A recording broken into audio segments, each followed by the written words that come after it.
সুপ্রিয় দর্শক, দেখতে পাচ্ছেন এটি হচ্ছে আকন্দ গাছ। এটি একটি ভেষজ গুণাবলীতে ভরপুর উদ্ভিদ।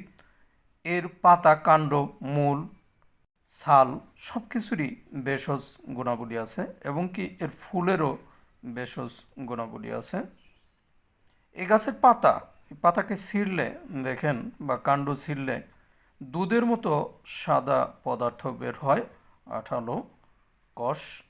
এই কষের ব্যবহার রয়েছে।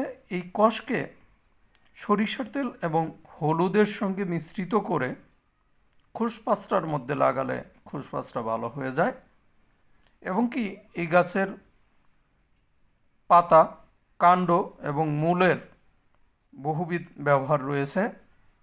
শ্বাসকষ্ট, পেটে ব্যথা, কোষ্ঠকাঠিন্য, দাঁত, একজিমায় এর ব্যবহার হয়ে থাকে। এবং কি এর ফুল বহুমূত্র রোগেও অনেক উপকারী।